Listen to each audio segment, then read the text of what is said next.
Good day, everyone. This is Catholic Champion. I'm your host, John Yep, my co-host, Michael Hichborn. We got some breaking news just across America with an active shooting at a Catholic school during Mass. Very sad story we're going to be covering, among other things. Stay tuned.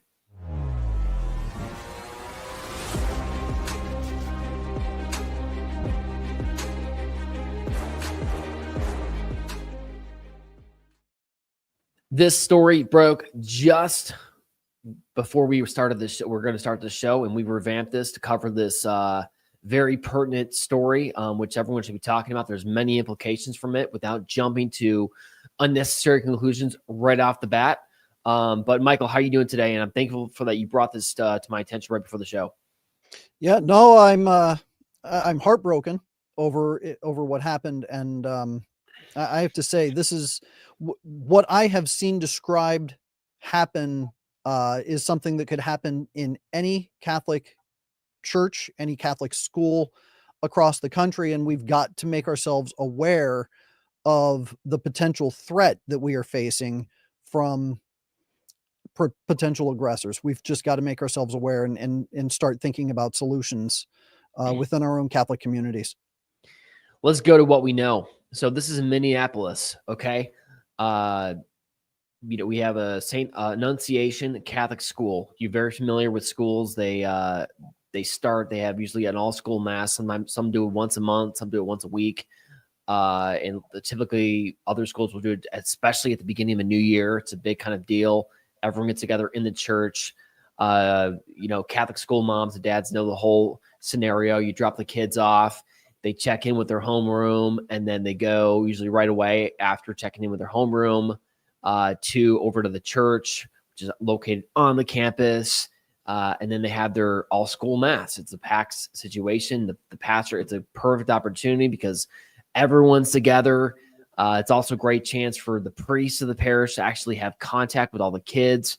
It's a meaningful moment, I participated in many, first as a Catholic school student myself, and then as a seminarian in the Archdiocese of Los Angeles back in the day. I used to help out at those Masses all the time over in California. So you get that scenario. That was what was happening, okay, at 8:15 a.m. local time in Minnesota this morning, just about, I don't know, maybe an hour or 2 hours ago, okay? The kids are all there.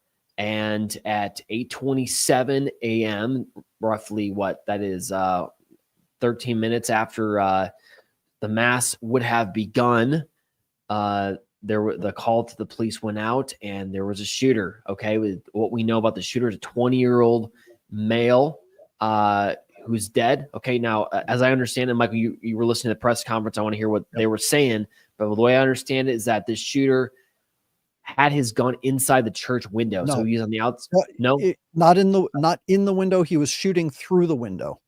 So from the outside, shot into the congregation through the window. We don't know if he had a clear sight or if he was just firing blindly. We have no idea. We also don't know anything about the race, the color, the creed of the shooter. We simply know that he was a 20-something-year-old male wearing black clothing. I find it suspicious that the Minneapolis police are not sharing any details about the nature of the individual. So they're being very guarded about releasing any kind of information, identifying markers regarding this person. We only know what this man wore and what his approximate age is. That's it. you imagine that? Just so from the outside, kids are literally in church. They're at the holy sacrifice of the Mass on this feast. It was Novus Ordo Mass, so they were celebrating Feast of St. Monica, and they were there probably 12 minutes into the Mass, probably just sitting down at the Liturgy of the Word, listening to the readings, and fire broke out. And we know that there are 2 fatalities, 8 and a 10-year-old. That puts them in the roughly third grade, and I would say 5th grade, 6th grade, right around that mark. You can almost, it's almost sick, but you can almost picture he's probably towards the front of the church, since the little kids usually sit up front. and he opened fire, and there was 20 wounded, up to 20 wounded, and it's incredible, and I wish we knew more about the details of the shooter. So I don't want to jump to conclusions there, because it'd be easy to make conclusions about who that shooter is, what he was doing, but can't go there yet. And then hopefully that will come soon, because we have to get to the bottom of this. This is not just thoughts and prayers.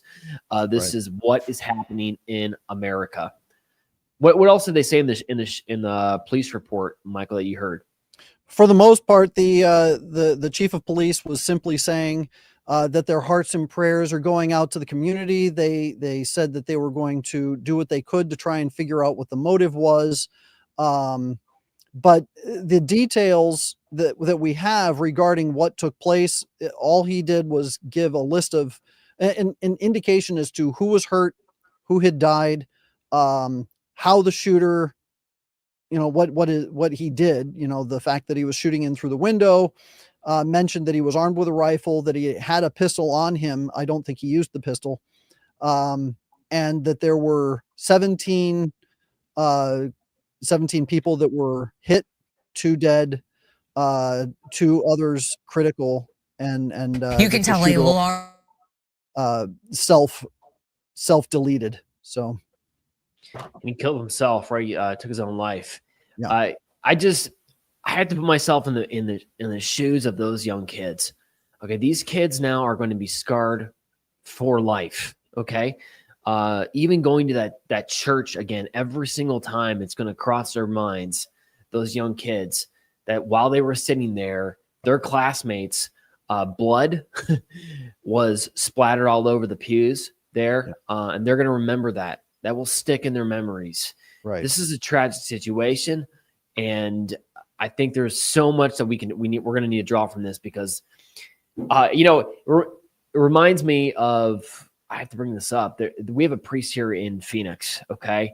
His name is Father Dennis Mary Dugan. He's been a great friend of Catholics for Catholics. And long and short of it, he was basically just removed by the bishop, and he's part of the religious order, the Salt Fathers. He's a priest who's just so well loved by the community here, by the families here of this local Phoenix diocese, and just been a brave guy. And he's always that priest that you can call. And I've personally done this. Like, I've had friends who are on death's door, and I've just said, I'm going to call Father up, say, hey, Father, I know you're in the neighboring parish, but can you go over and anoint this person?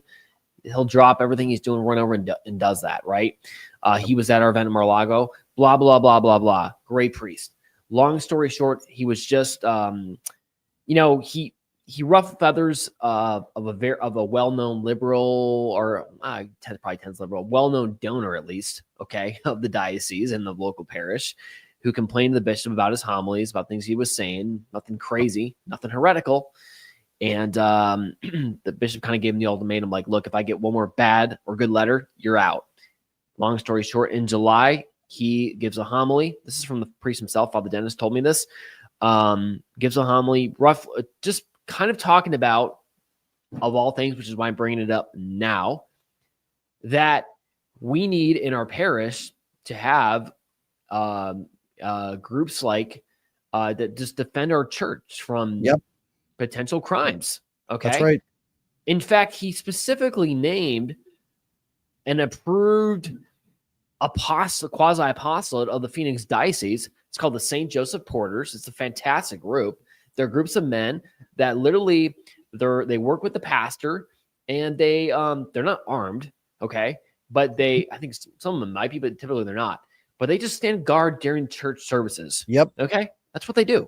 They're great men. I have them at my local parish, and it's awesome. And the community feels safer, and it's great for the men because they're taking an active role, blah, blah, blah. He gave a homily in July, which said we need to do this. Okay? Someone would complain to the bishop, this is crazy. Our bishop, this priest again is saying this stuff. Boom. August 31st, he's out of here. Okay? The Salt Fathers will assign him to some other community outside the Phoenix Diocese. Too much of a trouble for Bishop Dolan. Okay? Doesn't matter what the local people, that they love him, that he's changed countless lives. But so one malcontent is going to get rid of a priest that's beloved by the rest of the community. Money talks. It's that Yeah. donor. I won't mention that guy's name, but he's publicly, maybe I should, but I'll think about that before I mention his name, because he's very wealthy, very powerful here in the diocese. Okay. And money talks, unfortunately, but God has the last laugh. So given this situation with the active shooting in Minneapolis this morning at a Catholic school mass where kids were killed, Your Excellency, might you rethink having this priest, Father Dennis Mary, allowed back into the diocese? Because we, the people, would love to have him back, especially when he's preaching about common sense stuff like protecting our kids at our Catholic schools. Right. I humbly submit. Anyway, I put that out there. On top of that, and this is something that we all need to be aware of and to start keeping in mind, the shooter was outside the church firing in through the windows, which means that even if we have porters, this is not a situation that a porter on the inside of the church would necessarily have been able to handle the situation or be able to figure out what's going on. It's getting to the point, I believe, where we are going to have people standing guard, not guard, but, standing outside, just watchers. We do that. The St. Joseph's Porters, they already do that. They stand in the parking lot. Excellent. So, this is something, any security expert will tell you that security doesn't start on the inside of the building. It starts on the outside. And having somebody that can be aware, the man showed up with a rifle. And the question that I have is, how did he get across the courtyard of the church? How did he get across the lawn? How did he get from point A to point B without being noticed and without being reported? Yeah. How does somebody carrying a rifle not get seen as he is approaching a church? So I think that there's something that has to be done with regard to parishes having an awareness program where they are aware on the outside as well as on the inside of who comes in, what they're doing, and what they're bringing to the church. And if you have a man with a rifle running or approaching the side of a church, that's got to be reported right away. And there's got to be a mechanism.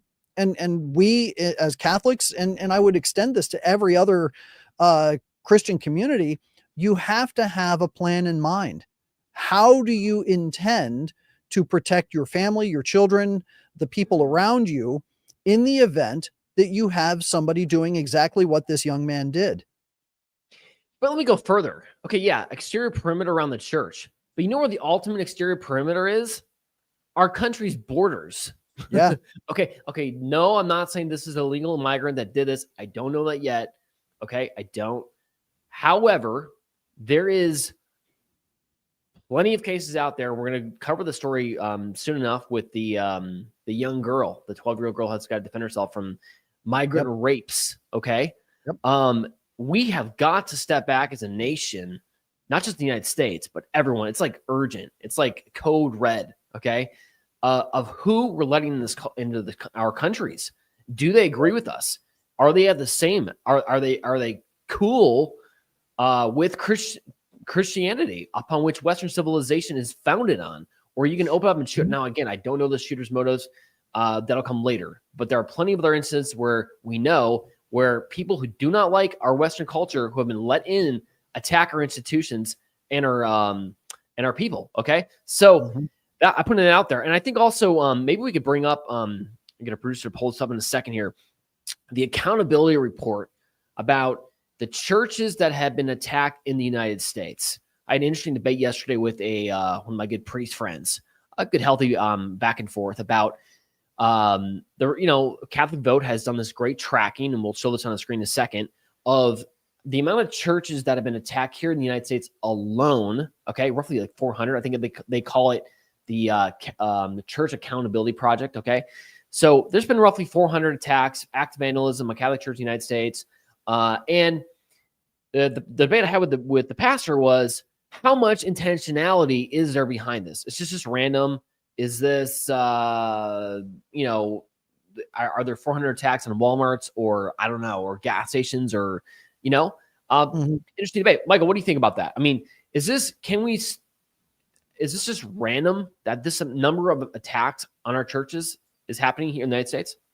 No, I don't think it's random. I mean, in terms of there being a coordinated effort across the country, I would be hard pressed to say that there is some sort of networked mechanism to go after Catholic churches all over the country. However, there is an ideological problem that we're finding within the culture of certain communities, whether it's socialist or Muslim or some other ideology that is opposed directly to what the Catholic Church professes, that has an attitude of violence directed against the Catholic Church. And therefore, when you have individuals who work to whip up a community, I was just telling my children this morning, we were talking about why is Taylor Swift so popular? And I said, look, you have to understand what happened with Taylor Swift is it was a psychological program.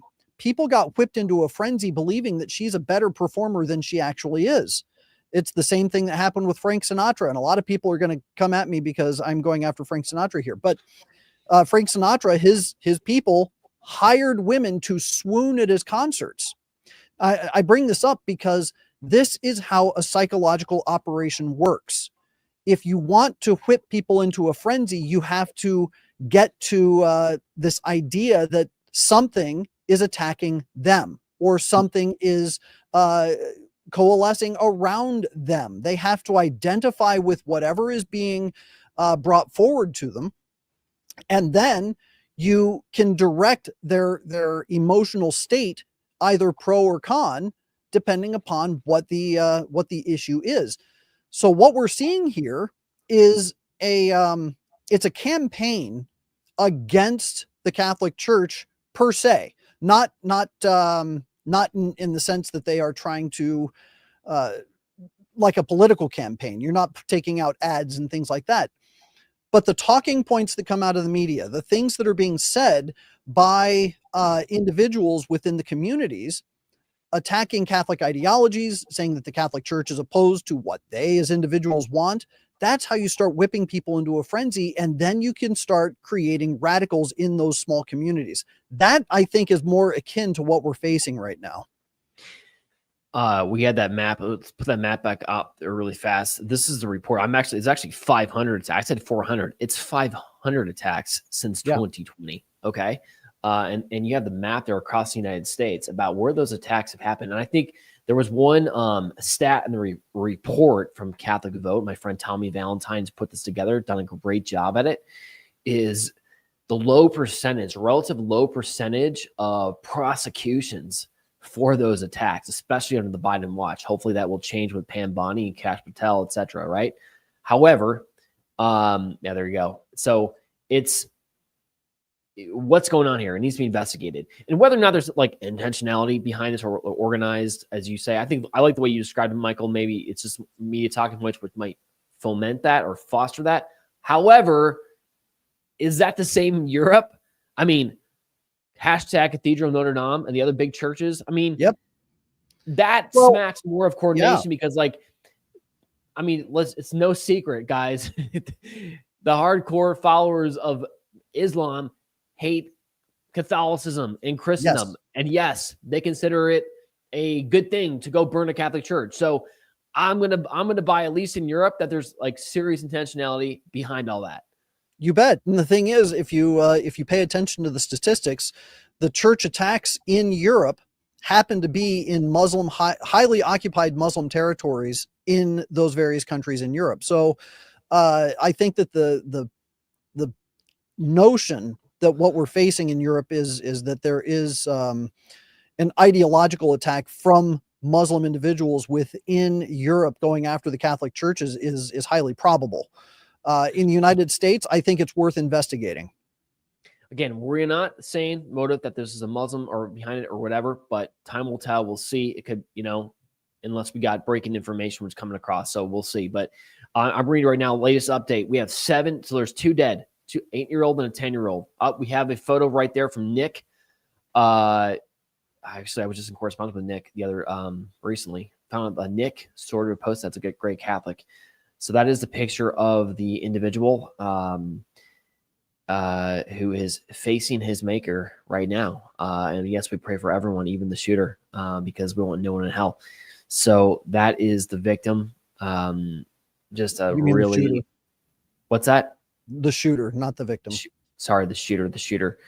And that man right there, assuming he's not trans, took the life of an 8-year-old and a 10-year-old. And we are now hearing from Thomas Wyatt, chair of the Department of Emergency Medicine at the Healthcare Center in Minnesota, that there are 7 critical patients who were brought in and 4 needed immediate surgery. The patients were aged between 6 and 14 years old. That's first graders, guys. First graders through 8th graders. He adds that he can't give any individual patient information, but the moment they're all alive. He also says non-critical patients were taken to other hospitals, but he has no information on those victims. I can't imagine what those parents are feeling right now. I just can't imagine. I mean, I don't even know if the parents themselves know if their kids are all safe yet. There's probably, sometimes it just takes time. I guess that's a picture of the school. The parents have been informed. They've been informed. Okay. Yes. There's the praise. I can't imagine. It's sick what's going on, and our culture needs God. It absolutely does. We're going to be doing, if you're watching the show, one of the things that Catholics for Catholics tries to do is jump on situations that come up quick like this and do what we got to do. You talk about the issues, which is what Michael and I are doing, facts, motives, what's behind it, how to change it. But yes, prayers are important. We will be doing that today it'll be at 4 p.m. No, it'll be 5 p.m. Eastern time. You'll be able to join us with a live rosary, 5 p.m. Eastern time with Bishop Joseph Strickland, who will be leading us in a rosary. So we invite you to tune in for that rosary today. Okay, we'll send out a link on our social media so you can pray, because prayers what's going to change this nation. Sick stuff, man. Any closing just comments for the moment? So as you were talking, I was looking through what I could find quickly on Robin Westman, the name of the shooter. And apparently he had uploaded on YouTube just hours before the shooting a manifesto. And then as I am looking at the individual in a different photograph, and I'm going to put this here in our little discussion so that we can put it up. He appears to be trans. Is he really? It appears that he is a trans individual. So he and there was a picture. He's got "Kill Donald Trump" RIP on his and tear RIP and TEAR on what looks like the barrel of his gun. So I think that we are talking about another trans shooter going after the Catholic Church. All right, so let me get this straight. I always get this confused. So you're talking about this guy was born a female? So he's born female? a male. Looks like he was born a male, and then is attempting to dress or look like a female. That's his social, or that's his manifesto right there, huh? Yes. Mm-hmm. Better grab that first before they bury it, because it took years to get the Tennessee shooters manifesto. That's correct. Understand motive. But okay, so it's fair to say that he is trans then. Okay, that's what we understand. A trans shooter. Again, if we're wrong, please correct us right away. But however, that being said, there is enough information. The amount of trans mass shooters, percentage-wise, in this country, especially in the last 10 years or 5 years, is crazy. Okay. Well, let's look at the statistics really quickly. You were talking about how we had shootings or we had incidents regarding the Catholic Church, 500 since 2020, all across the United States.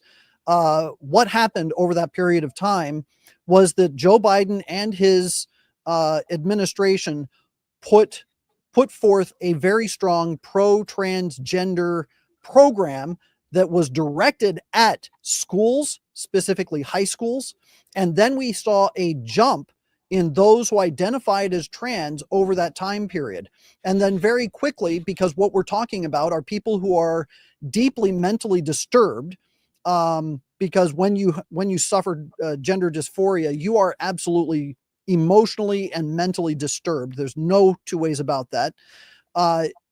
You put them into a volatile state. And when that individual was born a male and they are part of this transition, whatever it is, you now have the testosterone, the mental disturbed state, and then they go after those that they perceive to be their ideological enemies.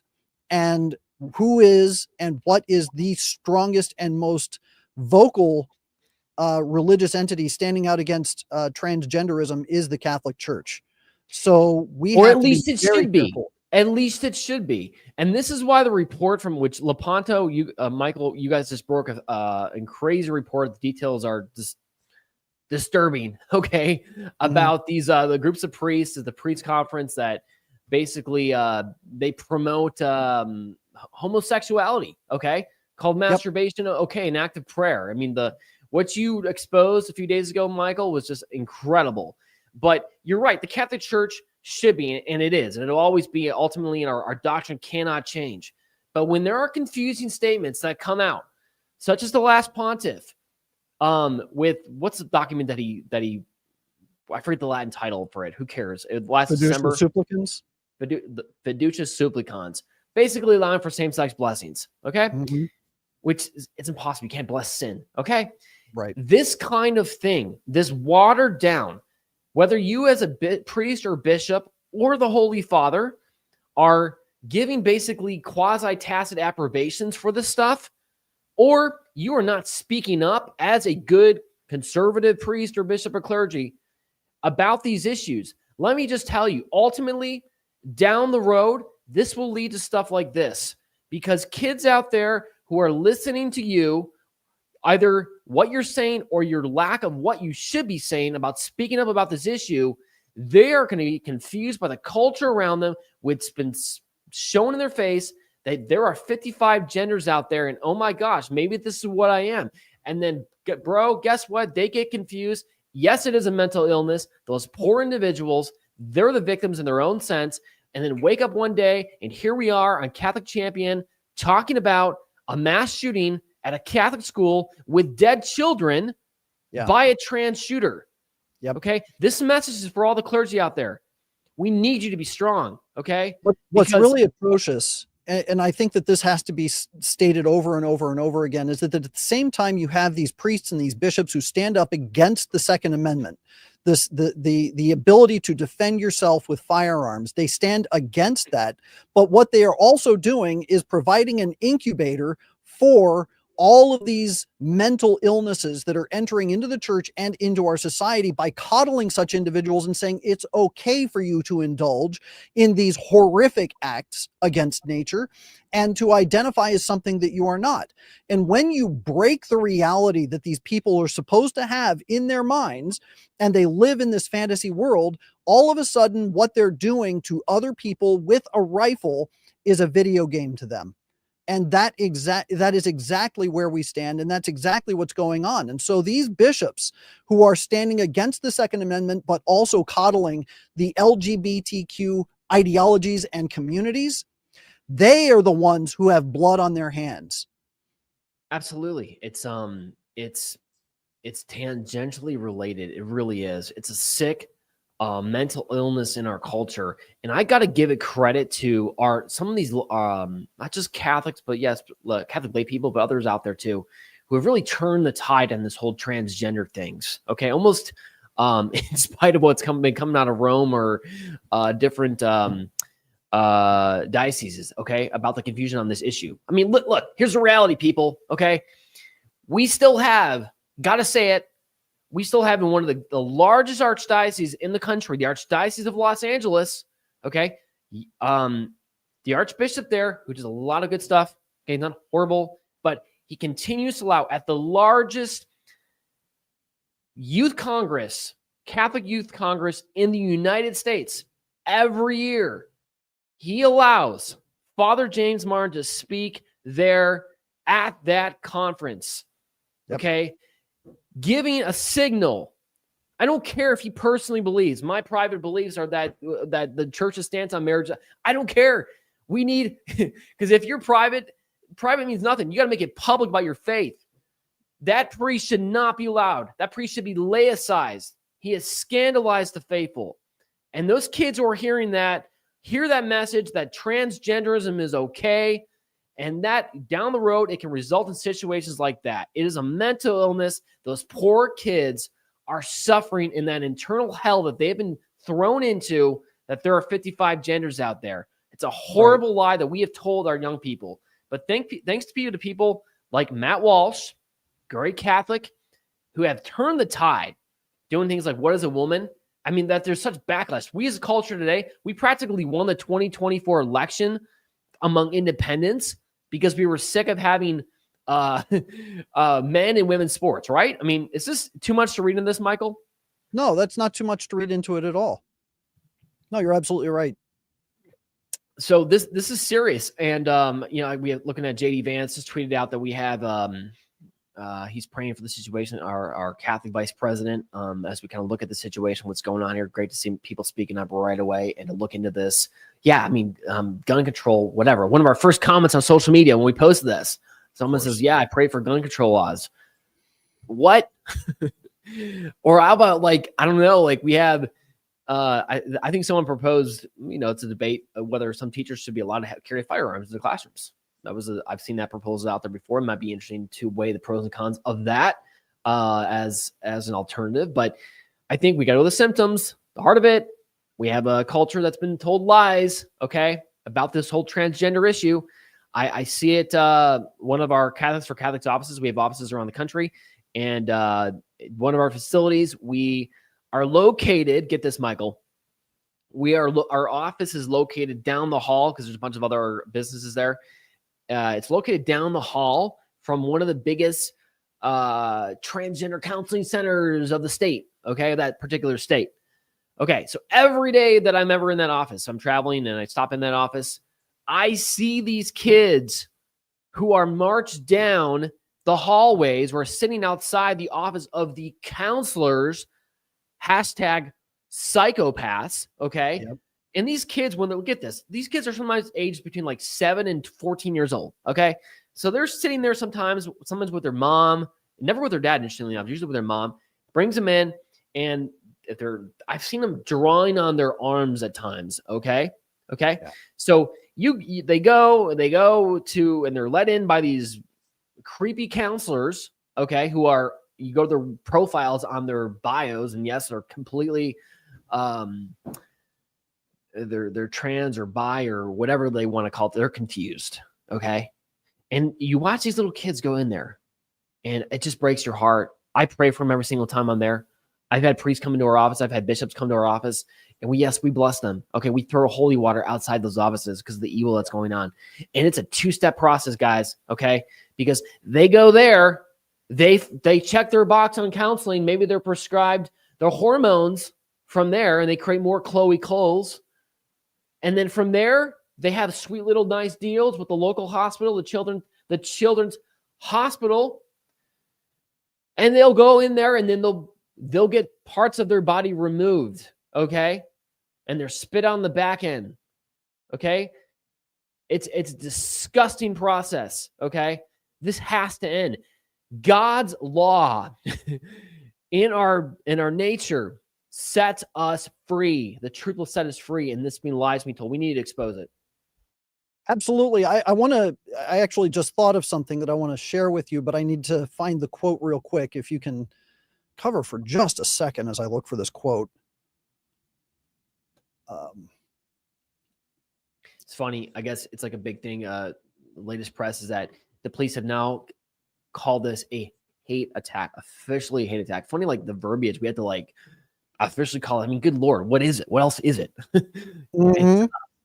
So again, I think the traditional definition of a martyr, of a Catholic martyr, i.e. a witness, literally a witness to the faith, a blood martyr, gives his life for the faith, is someone who's killed, I'm gonna screw up in the Latin, in odium fidei, in hatred of the faith, right? Essentially, and I don't know if they were killed because they were Catholic or just because they were kids or who knows why. But if the motive that's in that manifesto says, I hate Catholics, I hate that they love Jesus, and I'm going to go kill them, those to a certain degree are martyrs in a sense, right?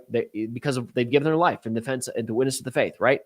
Right. So So I have here, I want to read to you something from Josephus regarding what happened during the siege of Jerusalem. Jewish historian, time of Christ, one of our Yep. best outside the gospel references about Jesus. Yeah, go ahead.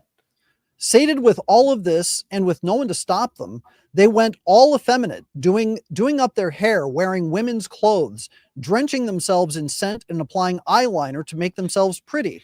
And it was not just the adoption of female dress, they also played the female role in sex, and their total depravity had them inventing new and utterly obscene modes of intercourse. They treated the city as a brothel and wallowed in it, polluting every part of it with their contamination. They may have feminized their faces, but they kept their hands of killers.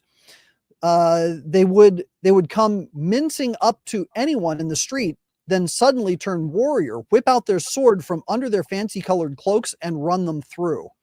So what you have is a description of the ideology of the transgender homosexual, is an individual who will do whatever they can to prance around in pretty clothes and live in a fantasy world. But at the very heart, you have a murderer. And that's exactly what we're up against. And that's why this transgender ideology is so extremely dangerous. It's not just dangerous morally, it's dangerous physically. It's going to corrupt and corrode the civilization, and it will cause the downfall of the United States if not put into check. This is why I firmly support what Donald Trump has been doing, especially, and we have a story about this today and that we're going to be covering here in a moment. But when Donald Trump says we're getting rid of the gender ideologies in schools all across the country, he is attacking this very idea. And that's why there's so much pushback coming from the liberal mindset in this country, that they are trying to allow for this violence because they want to have a total change and a transformation of this country so that they can then take control. They can say, look at all this gun violence. They created the mess by creating the transgender ideology that feeds into it. And they want to use that as an impetus for implementing gun control laws. It is a traditional bellwether sign of the destruction or the end of a civilization when it allows this stuff. Thankfully, we have been turning the tide. We have a long way to go. We've been pushing back hard, and that's credit to everyone watching, because you're all activists. You all care about this stuff. We've pushed this back. We got to keep going. We got to take it to the logical conclusion. It's not enough just to say you can't have women or men and women's sports. It goes ultimately to marriage is between a man and a woman, and so-called private love affairs in the bedrooms about two men. Yes, that will influence the culture. Okay. It does. It spills over. And we have interesting that we have a story. We're going to cover this already today, and it's perfect for what we're talking about right now. We have a young kid. We're going to bring him on the show in a second. Name is Noah. Okay. And he's been just an activist right on the front lines of our nation's university, the Grand Valley State University in Michigan. And he's been pushing back. And this is the kind of person that we need to win this culture war. Okay. So let's bring Noah on, and I'm going to introduce him to kind of give a rundown on what his story is and what he's been up to. Hey, Noah, what's going on, man? Doing good. Got a big fight here at Grand Valley State, but today I'm doing well. Of course, praying for all that were affected in Minneapolis today as well. Yeah, that's good. You are you're on the front lines. You are, what year in college are you, by the way?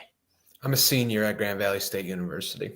Senior Catholic, and you care about your faith, and you saw something at the university last year that hit a chord with your conscience, and you did the right thing. And so give us the details on that. Yeah, thank you for having me on today as well. So at Grand Valley State University right now, there is an art installation depicting Mary in an extremely blasphemous way. And you're seeing here on screen a picture of where it was last semester, in the winter semester. This location was in the middle of our student union building, the most traveled through building on our main campus in Allendale, Michigan.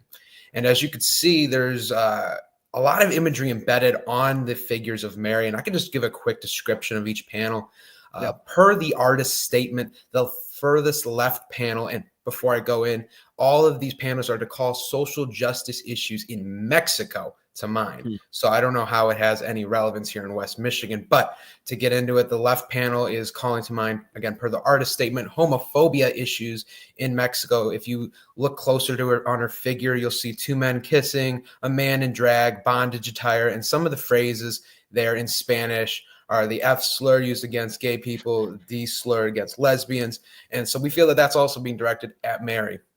The middle panel is calling to mind mental health stigma in Mexico. And although there are some words on there that I don't think are fitting, really the biggest issue of this entire panel is the furthest right panel. An X through Mary's face and a gun pointed at her. And I think that's just the most blatant example of the anti-Christian sentiment being expressed by some of the officials here at this university. And that gun, it's pointed at Mary's larger figure, but if you look really closely on the bottom of that larger figure, there's another image of Mary where that gun is pointed quite closely to her head. So, we've had people push back saying, well, it's pointed at her feet. It's still horrible. But we also push back and say, well, no, it's pointed at another figure of her head. So this is an art installation the university bought for $1,800 using probably taxpayer dollars, tuition dollars, to kind of promote this anti-Christian sentiment at Grand Valley. What is the image on the right supposed to be depict?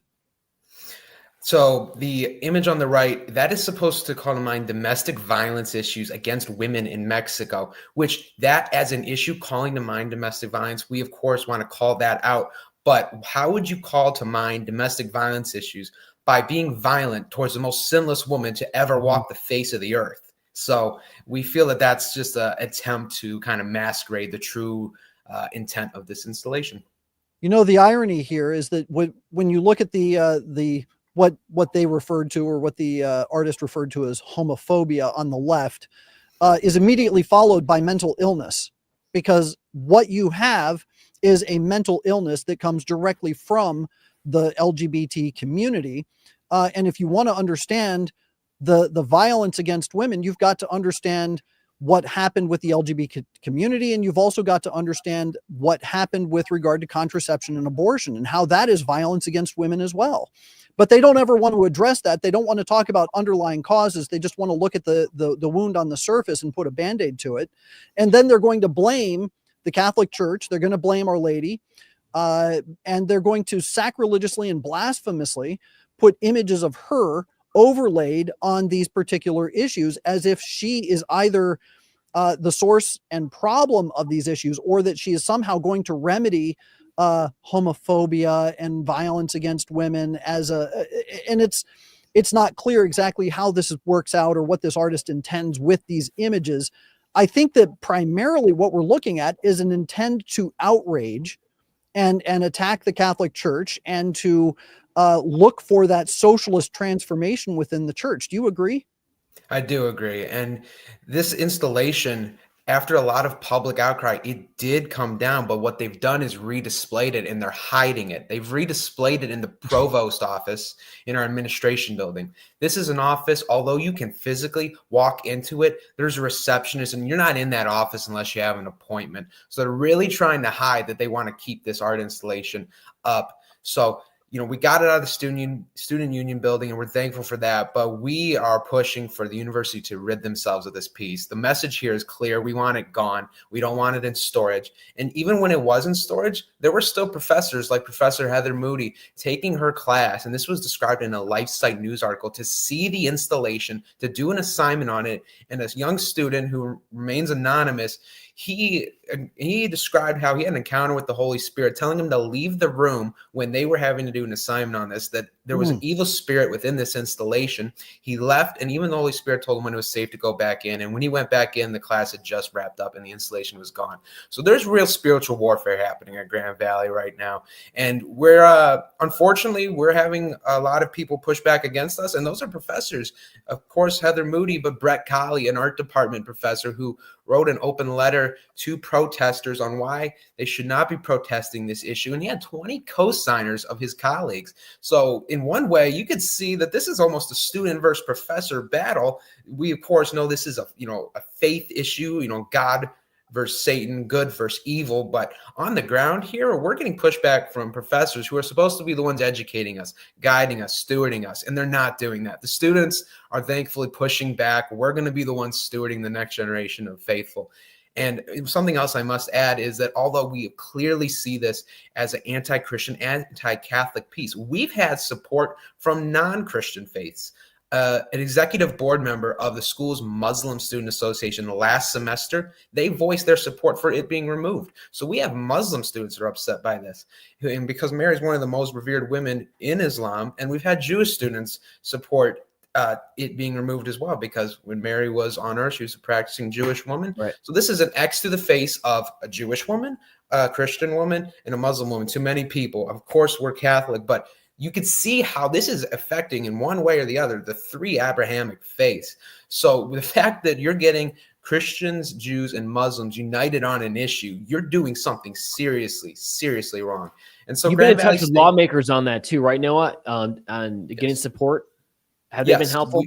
They've been incredibly helpful. We have the support of Representative Luke Meerman in the Michigan House of Representatives, who represents the district Grand Valley's Allendale campus falls into, as well as Representative Jamie Thompson of District 28 on the east side of the state. So we have legislators from across the state lines, or from across the entirety of the state of Michigan. And we'll be contacting Congressman Bill Heisinger and Congressman John Mullins, two Michigan congressmen who are in the Republican Party. We're going all the way to Congress with this and seeing if we can get support from our congressmen. So we have a lot of support in the Michigan House, the Michigan Senate, and hopefully soon the U.S. Congress. That's awesome. You're going to have to send us that letter from the professors. I'm just curious to see what their lovely logic is for wanting to have that nasty piece of art there, which is an offense to Christians around this country, Catholics especially. And their names too. Who are these guys? Who's behind them? Why are they doing this? Yeah. Someone made the call. Someone decided to spend $1,800 of your money to pay for that stuff. Okay. And the lawmakers, glad to hear they're getting involved. Note those who are not getting involved. Okay. Because here's a message for you. Do not do the Gretchen Whitmer fatal error of the 2024 election. Okay. We all remember that nasty video where she mocked the reception of the Holy Eucharist, right? Okay. Last, whatever that was, July. She paid for it. She made Kamala pay for it. Michigan lost. Donald Trump won that. The Catholic vote swung that state, baby. Okay? So people take note. If you're not backing us Christians in this country, who are the predominant religion in the United States of America, you will pay at the polls. Okay? So if anything, for political gain, please speak up. If not, because it's the right thing to do. Final comments, Noah, before we jump.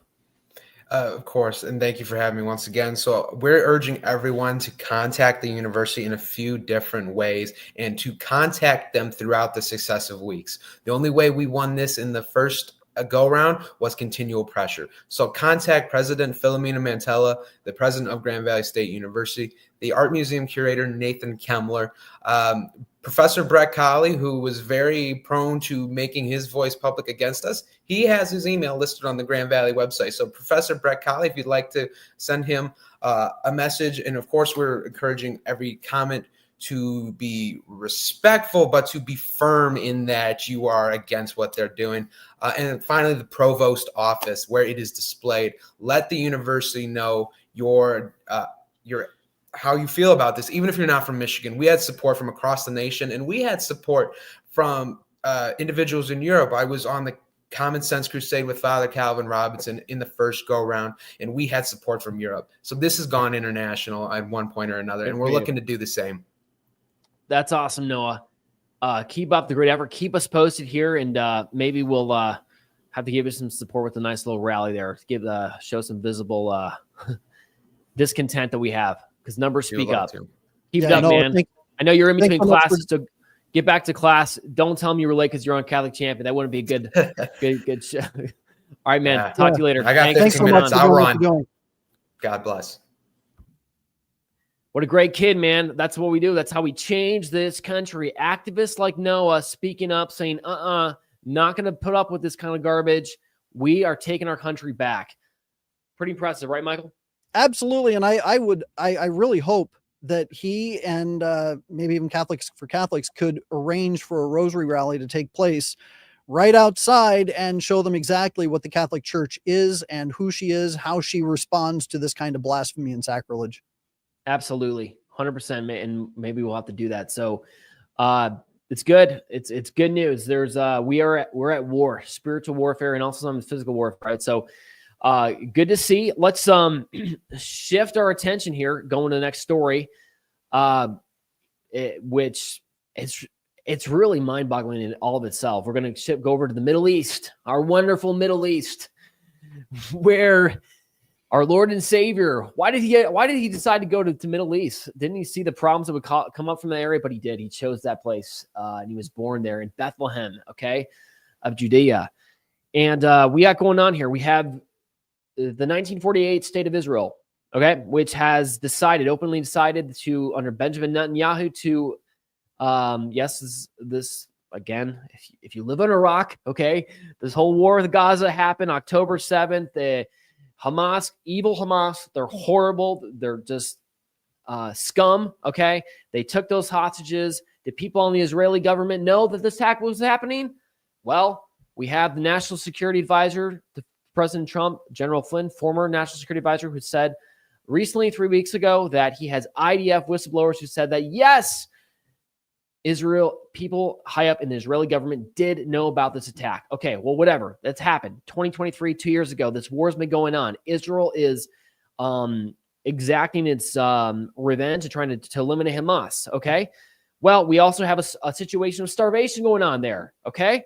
We have a genocide. Who's at fault? IDF. Who's causing it? Is IDF? Is it Hamas taking the food? Or we got people on both sides who's saying it's them causing it. I think we've had, I think there's a lot more evidence, that being said, that this is a situation which could be much better handled by the IDF, and these victims who are being starved, these kids, these children are not Hamas. Yes, there are Hamas there, but there are innocent civilians there, and that needs to stop, okay? Fast forward. We have Benjamin Netanyahu says roughly 2 weeks ago, we are going to move ahead with a plan to occupy Gaza. Occupy, okay? Annex that city and eliminate it. This is on the heels of his own generals, as reported by the Times of Israel, who've openly said are in disagreement with Benjamin Netanyahu's decision to occupy it, citing they don't have the manpower. This is going to result in crazy bloodshed. There was another mass protest in Israel today or yesterday protesting this war. Okay, yes, we want the hostages free. Of course we do. Everybody does. Yeah. But there's better ways to do this. There's better ways than the double tap. Maybe we could show that video really fast. The double tap that happened where you had a hospital situation, okay? You had a hospital, one of the last hospitals operating in Gaza. A bomb blew off from the IDF. What happens? Rescue workers go in. And we're going to show this in a second. As the people were rescuing those victims, boom, another bomb strikes the same exact target area. Okay, let's play that clip. So the bomb just exploded. They go in there. Those are the rescue workers. Boom. They're hit again. That's called a double tap in military terminology. Okay. Now critics might say, those were Hamas there. Those are Hamas in that hospital.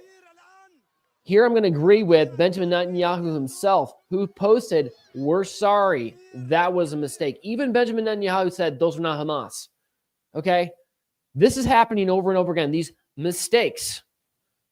It was also a mistake that the Holy Family Church in Gaza was targeted. We had Jason Jones, our good friend who's on the ground there in Gaza, come on our show and said the water tanks at the local Holy Family Church were also targeted. Okay? That being said, we have this situation where they're going to go and occupy Gaza. Okay? Gaza City. Statement yesterday, or 2 days ago. Patriarch of Jerusalem, forced evacuation of Gaza City is a death sentence. Okay? In a joint message released August 26th, the Latin and Greek Orthodox patriarchs of Jerusalem, Cardinal Pizzaballa, among them, who was in the conclave, he was considered a potential one of the popes to be elected, or one of the cardinals to be elected pope. He wasn't, but he's a good man. He's part of this statement. denounced the evacuation of Gaza City in the face of an imminent Israeli operation and called it, quote, a death sentence. The text stated, in light of the repeated announcement of a massive military mobilization and preparations for an imminent offensive, let's get the statement up so people can read it while I'm reading it too, by the Israeli army to take control of Gaza City. The first evacuation orders have been issued for civilians, including Christians, to be relocated to the southern part of the Gaza Strip. Sounds good. Just relocate to a different part of Gaza. No problem. Let's go kill the Hamas after that. Well, here are the details. The statement also denounced that in recent days, there is more destruction and death in a situation that was already dramatic before this operation, and noted that it, quote, seems that the Israeli government's announcement that, quote, the gates of hell will open is indeed taking on tragic forms. For the Greek Orthodox, the land of Patriarchs of Jerusalem, the announced offensive and the reports now reaching us from the ground show that the operation is not just a threat, but a reality that is already in the process of being implemented. Okay? The Patriarchs pointed out that the Greek Orthodox complex, this is where it gets interesting. The churches that, mind you, and the hospitals are among the last places, because there are good people in there. Okay, there's 2 million people probably still left in Gaza. We don't know how many are dead. Thousands are dead. They're not all Hamas. Newsflash. Estimates maybe 20,000 are Hamas, okay? But 2 million people are there. The Patriarchs point out that the Greek Orthodox complex of St. Porphyrius and the Latin complex under the Holy Family are located in Gaza City, which have become a refuge for hundreds of civilians. So imagine that church with those hundreds of civilians gathered there, their last point of refuge. The Latin complex also houses people with disabilities cared for, wait for it, by the Sisters of the Missionaries of Charity. You got it. Mother Teresa's order. Mother Teresa's orders inside that church caring for those victims. The joint message stated that the refugees living in the facilities will have to decide according to their conscience what they will do. Taking into account that many are weakened and malnourished due to the hardships of the last month. Leaving Gaza City and trying to flee to the south would be nothing less than a death sentence. So these people, these poor people in the church, if the nuns and the priests, they leave them defenseless. Right. So these people are deciding, our priests, our Catholic priests and our nuns are deciding to stay and defend these innocent and defying the Israeli evacuation order. Comments, Michael? Well, I mean, yeah, I think that it's right for them to stay and to defend the people that are already under grave threat of the situation. I think that any real saintly person in the Catholic Church would do the same thing. Stay there, do what you can to protect the poor, the infirm, the elderly, the young. And the fact of the matter is, when you have a military force looking to move in to occupy a territory, and they are threatening to basically eliminate anybody who stands in their way, you're looking at an unjust aggressor. And so I think that what Netanyahu is doing is not only instigating an unjust war, but he is perpetuating the suffering of innocent people who are standing in his way. This has got to stop. It's got to stop, and something's got to be done. And I think the Holy Father has jumped in. Okay, he's been following this very closely, Pope Leo. And he released a statement today, but one of his latest comments was, faced with the uncertainty surrounding the situation, the two patriarchs reiterated that there can be no future based on captivity and echoed the words of Pope Leo. All people, even the smallest and the weakest, this is our Holy Father, must be respected by the powerful in their identity and rights, especially the right to live in their own lands, and no one can force them into exile. Okay? This is a situation that needs to be examined. This is not just Palestinians who are saying stop the Israeli occupation. Again, there are protests in Israel happening yesterday. There were thousands in the street and before who are saying this is not the way to do this. This is not the way to release the hostages. Okay. Michael, I know you need to go. And I'm going to keep going on just on a couple other points, but I'm thankful for the heavy hitting. You have any final comments before you jump, and I'll just end with some points on my own? My only final comments on this, I think that Our Lady's plan for peace at Fatima is really what we should be enacting here. We should be making the 5 first Saturdays of reparation. We should be wearing our brown scapulars, and we absolutely must be praying our rosary every day, specifically for peace. Our Lady called for us to pray for peace. Why? Because there was violence on the rise. We went through 2 world wars. We've had nothing but basically an unbroken chain of military conflicts all over the world throughout the entire 20th century. And what's happening right now with Israel and Gaza is kind of a hotbed for a spark that could lead to a third world war. And it's a very dangerous, very precarious situation. And we as Catholics have an obligation to pray specifically for peace. We've got to do it. And if we're not making reparation, and if we're not making those acts that Our Lady asked for, then we're part of the problem. Absolutely, Michael. Thanks again for, coming on the show. And I know people, you got to check out Lepanto Institute, and you can check out the latest report that Michael just broke with what's the name of the conference? The American Association of U.S. Catholic Priests. Yeah. Yeah, not the USCCB, something different, okay, mind you. But go check out his report there. So thanks, Michael. We'll see you next week. All right, thanks so much. God bless you all. Yep, I'm gonna just final comments on that. Like, listening in, you might be just like fed up. I think there was a poll given the American people recently about where they stand on the whole Israel Middle East situation. People are just like, they're just tired of it. Okay, they're tired. They're Israel weary. Okay, and yes, of course. The way I always explain it, okay, as a Christian, as a Catholic, okay, I do not want to see our holy sites destroyed, whether by an atheist, whether by a Jewish person, whether by a crazy Catholic, whether by a Muslim. We want those protected, okay? So our interest in the Holy Land is prefaced on a lot of it's like, these are our holy places. We want to be able to visit there, make pilgrimages there. Okay, so whoever is controlling that region, I care as a Catholic that they protect our sites, whoever that is. Okay, and that's I think what we have to face it. It's not that we have a biblical mandate to protect it because God says if you don't bless Israel, you're going to be cursed. That's false, because the New Israel is the Catholic Church. It is. Okay, that's not John Yep. That's 2,000 years of Catholic theology. Okay, which we stand on. It's awesome to have that security as a Catholic, right? So it's different.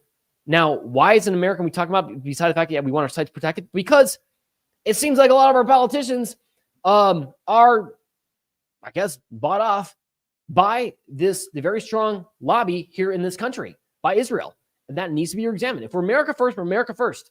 Okay? And 30% of the military budget right now of Israel comes from you and I, the taxpayer. And if that's going into the double tapping of civilians, I don't want that. Do you want that? I don't think so. But John, come on. Aren't you like, don't you understand how evil Hamas? Of course we do. I mean, I do not. I lived in Europe for 5 years. Okay. I fully understand. I've seen this.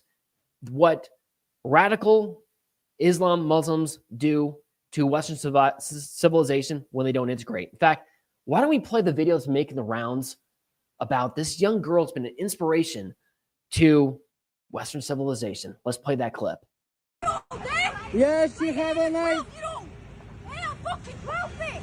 You're fucking bad and Why you fucking with us? These are fucking cat bashers. Show the knife. Show the knife. Show the knife. Walk away from us. Show the knife. Show the knife. Don't touch her. That's it. That's it. Show the knife. Don't touch my leg. Show the knife. That's it. Don't fucking touch my leg. What you're seeing, I'm going to keep commenting while this video is going on. You've seen a little girl, okay, who experts have opined that little girl, yes, who's brandishing the weapons, probably has been molested or attacked or bullied before by these individuals or by other like-minded individuals. Okay, she has reached a breaking point where she is like, this stops. Okay, I'm not going to be touched and fondled anymore. John, this is just an isolated incident in the United Kingdom. Okay, yeah, it's horrible. You know, really? I think Elon had a great posted a map of the different cases of migrant gang rape on white women and girls in the United Kingdom. This is systematic. It's being allowed. And you may be thinking, well, thank God that the person who was going attacking or molesting that girl, he was arrested, right? Actually, it was the girl who was arrested. That little girl. She was arrested. Okay? And that image, you showed the painting. I don't know if you have that. We posted on our X post, just someone did a figurative painting of her just holding those two weapons there. She's become a symbol. Because how sad is it that the United Kingdom, the country that gave us the Magna Carta, from which we took principles from which and developed in the Declaration of Independence, okay, gave us free speech, other things like that. That this same country now doesn't even want to protect. There you go, that iconic image, which is going to get even more famous, of this girl standing up. Because if we as a society can't protect our young children, we have failed. Yes, we've already failed in to a certain extent protecting those that can't even scream while they're being killed. #abortion. But now we can hear that scream from that video. At least here we have that audible scream from this girl. Abortion, we don't. That's why chemical abortions need to stop. That's like the new thing. Go get a pill at your local pharmacy. Pop it in. Put yourself at risk as a woman taking the pill. And yes, you kill your kid, and she or he ends up in the toilet in our sewer system. Disgusting, horrible. Yes, but that's a reality. Sin is evil in the world. We need God. This has been a heck of a show. If anything, don't get depressed, because I think what we have to take from this is the best thing that America needs is someone who loves and is passionate about Jesus Christ, loves the Lord, because he's calling us to step out like Noah to do things, and we can win.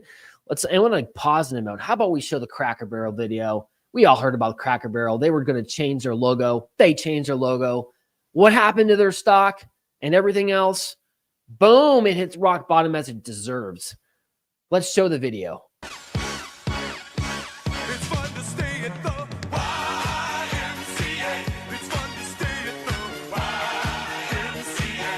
As you're watching this video, yes, you got Trump there. Trump's in the video. Because Trump joined in. Trump said, no, this is ridiculous. Put the old logo back. They put their logo. They decided yesterday to put their logo back on. Apparently, I think Robbie Starbuck had a post on there that they still have their woke page about their gay pride or their DEI garbage. So hopefully that will go down too soon. But the good news is we can push back. We can win. Culture changes. The power's in the people. That's what America is.